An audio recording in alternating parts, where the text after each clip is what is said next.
지금까지 임시생활시설을 통해 지역 주민과 시설 지원 인력들이 감염된 사례가 없는 만큼 국민들께서도 지역 내 시설에 대한 이해와 지지를 하여 주시기를 당부하였습니다.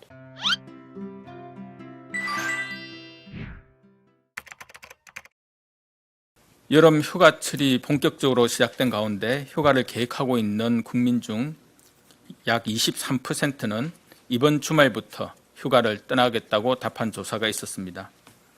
코로나19와 함께하는 새로운 일상이 이어지는 가운데 코로나 확산 위험을 막기 위해 올 여름 휴가는 가급적 집에서 보내주시길 당부드립니다. 불가피하게 휴가를 가게 되는 경우에는 휴가철 3행, 상금, 즉 꼭 지키셔야 하는 3가지와 꼭 피하셔야 하는 3가지를 실천해 주시기를 요청드립니다. 실내에서 마스크 착용하기, 휴게소 음식점에서는 최소 시간 머무르기, 사람 간 거리 2m 이상 유지하기, 이 3가지는 반드시 실천해 주시기 바랍니다.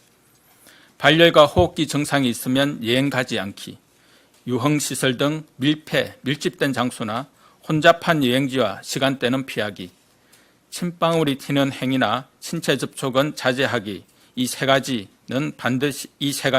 반드시 피해야 하는 행동은 꼭 지켜주시기 바랍니다. 5월 초 황금 연휴 이후 이태원 클럽에서 발생한 집단 감염 사례를 고려하여 집단 감염 위험도가 높은 시설에 대해 지역별 상황에 따라 지자체장이 방역을 강화할 수 있는 가이드라인을 제시하고자 합니다.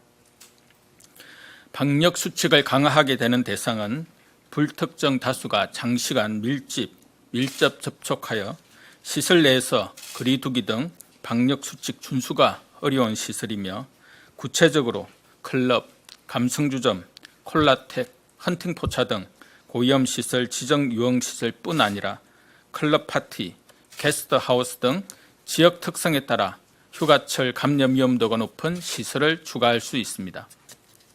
이들 시설에 대해서는 지자체장의 판단에 따라 현재 의무화된 핵심 방역 수칙에 더하여 보다 강화된 방역 수칙 준수 조치를 추가로 시행하는 것을 권고하고자 합니다.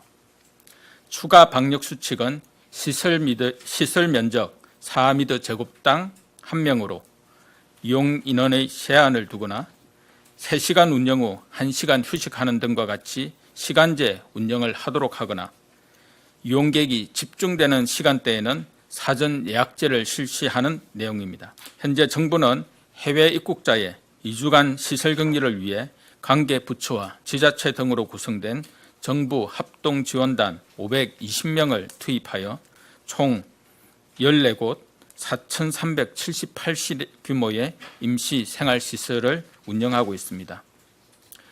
17개 시도에서도 자체로 64개소 2,760실을 운영하고 있는 상황입니다. 현재와 같은 정부 주도의 시설 격리를 유지하기 위해 대규모 행정인력 동원 등으로 행정 부담이 상당한 것이 사실입니다. 이에 정부는 코로나19의 장기화에 대비하고 보다 효율적인 운영을 위해 일부 업무에 대해 민간 위탁을 추진하고자 합니다.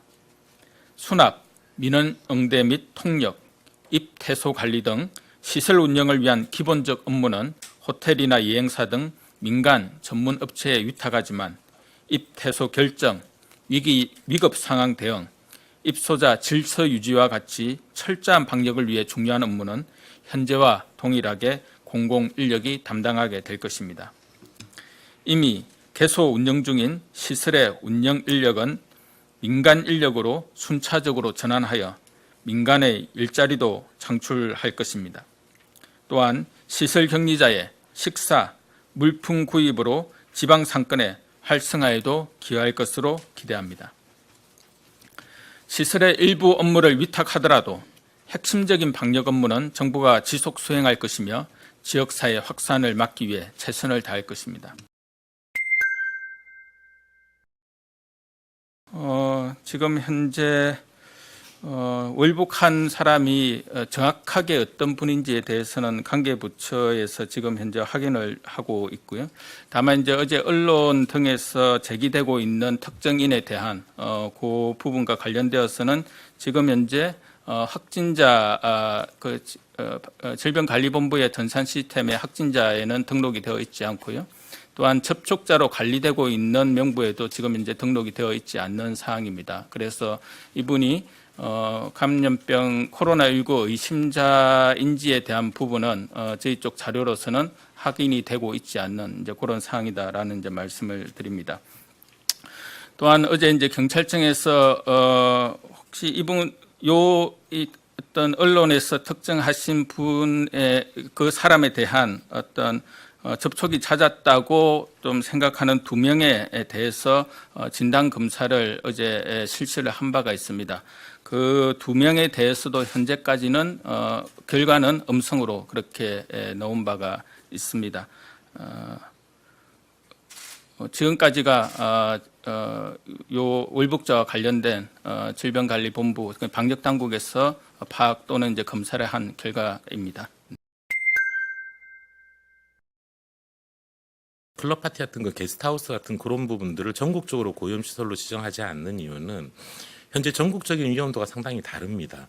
지금 환자 발생 상황을 쭉 같이 공유하고 계시니까 아시겠지만은 수도권을 중심으로 환자들이 좀 계속 발생하고 있고 각 지역에 있어서는 환자들의 발생 형태가 거의 발생하지 않는 지역들도 상당히 상존하는 등 지역별 편차들이 좀 심한 편이고요.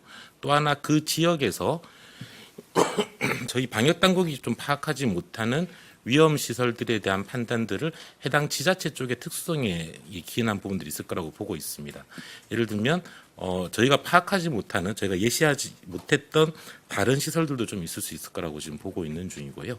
대표적으로 예를 들었던 그 게스트하우스 같은 경우는 그런 시설들이 특히 좀 사람들이 많이 모여서 방역수칙이 준수가 잘 안 되는 형태로 운영되는 지역이 있는가 하면 아예 그런 시설 자체가 그렇게까지 사람이 많이 모이지 않고 잘 관리되고 있는 지역도 있을 거라고 보고 있습니다.